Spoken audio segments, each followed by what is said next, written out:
Tuh, untuk makanannya saya mix ya, sebenarnya lebih sering saya pakai sayur sebenarnya. Kenapa?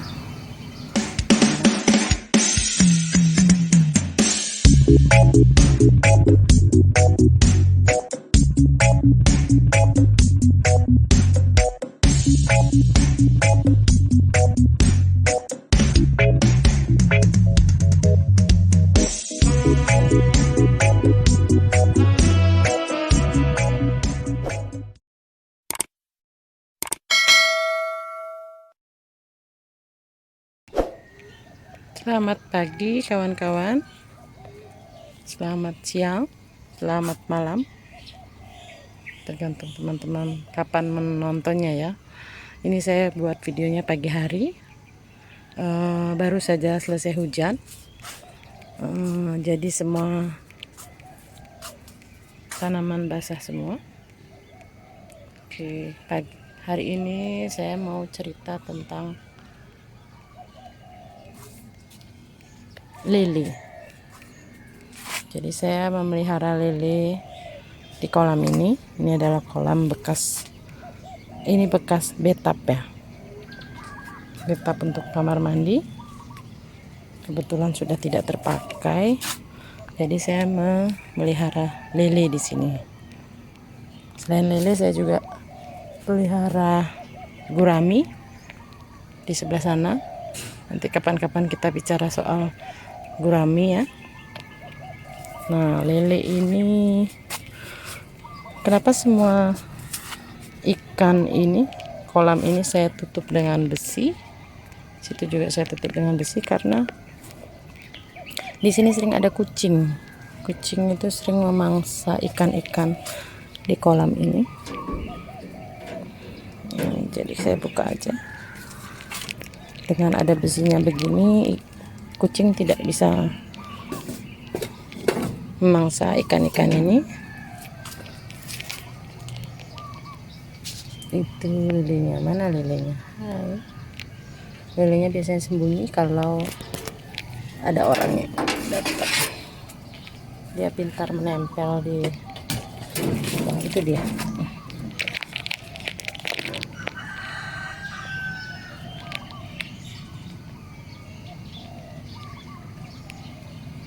Ini sudah tinggal sedikit ya lilenya, karena sudah sering dikonsumsi. Awalnya saya beli sekitar 500 bibit. Beberapa ada yang mati dalam prosesnya, beberapa yang lainnya sudah dipanen. Jadi karena kita untuk kebutuhan sendiri saja, jadi kita panen seperlunya aja. Tuh, jadi ini masih sisa sedikit karena dia udah mungkin sudah sekitar setahunan ya, setahunan lebih mungkin ya. Tuh, untuk makanannya saya mix ya, sebenarnya lebih sering saya pakai sayur sebenarnya. Kenapa? Karena biar sebenarnya dasarnya sih karena lebih bersih aja jadi airnya, jadi tidak bau, tidak cepat bau, tidak cepat keruh sedikit nggak apa-apa, tapi baunya itu kadang yang mengganggu kalau kita pakai pelet.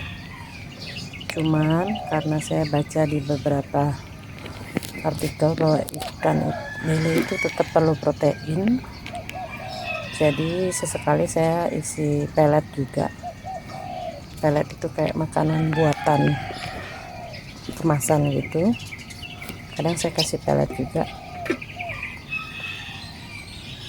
Tapi biasanya kalau sudah cukup lama dan sudah ada rencana untuk menguras kolamnya, jadi karena kalau dikasih pelet kolamnya jadi bau, jadi mungkin saya kasihnya mungkin sekitar 2 minggu sekali.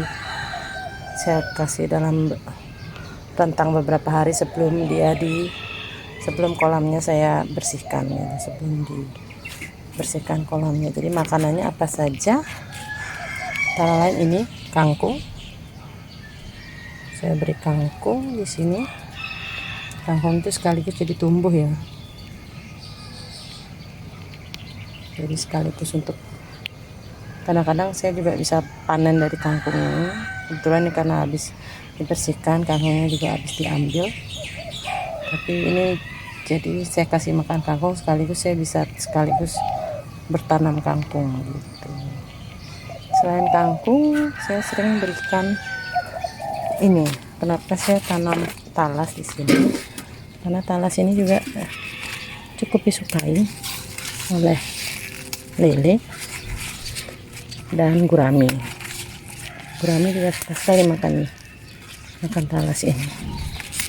Ini tinggal saya kasih di sini, jadi dia akan makan. Selain gurami, selain talas, saya juga tanam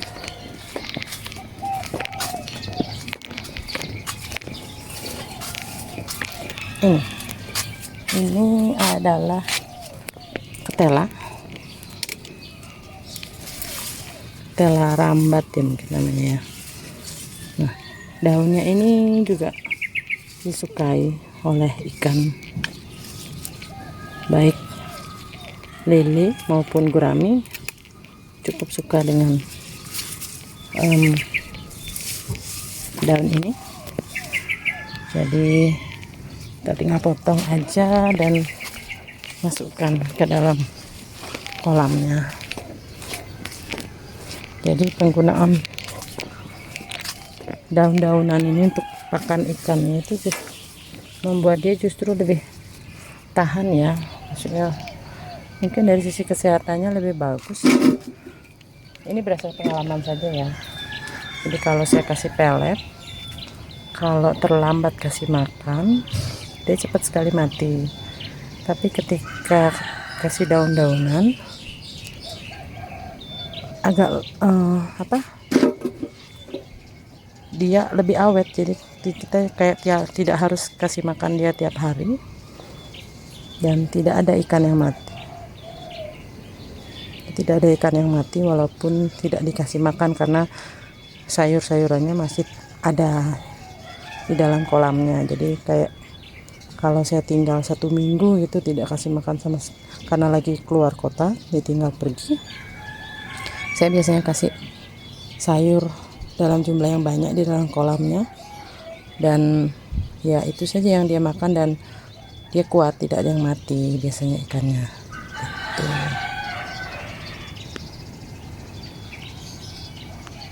Selain ini juga bisa sebenarnya daun ini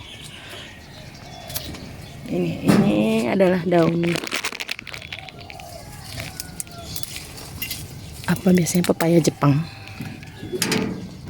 ini juga sering saya berikan, atau daun pepaya yang benar-benar daun pepaya biasa. Maksud saya biasanya punya di situ. Saya dulu pernah, kebetulan pohon pepayanya yang gede sekarang sudah mati karena udah usia ya, dan saya mulai tanam lagi sedikit yang kecil begini. Jadi tunggu dia agak besar, tapi ini juga dia sukai.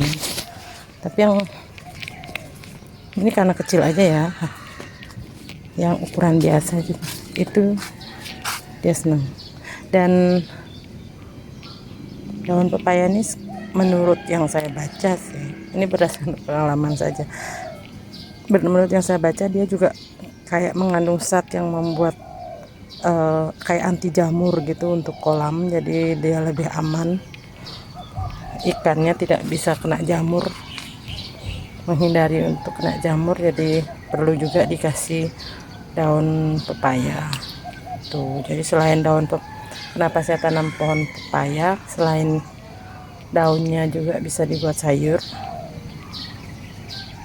Daun pepaya untuk kita konsumsi sendiri, daun pepaya juga bisa untuk konsumsi ikan begitu. Sekian dulu informasinya dari saya. Kalau ada yang mau komentar silakan. Mungkin ada yang lebih berpengalaman, pernah punya pengalaman atau lebih ahli, mungkin bisa disampaikan juga. Saya menerima masukan dari teman-teman. Demikian dulu video dari saya, mohon di like dan subscribe-nya, jadi biar bisa update tentang bagaimana bertanam ya. Saya bertanam di atap rumah saya ini. Jadi mumpung subscribe itu gratis, jadi saya mohon untuk subscribe-nya, jadi saya bisa lebih bersemangat bikin video. Demikian dulu dari Ceko Rooftop Garden. Sampai ketemu di video-video selanjutnya. Ciao.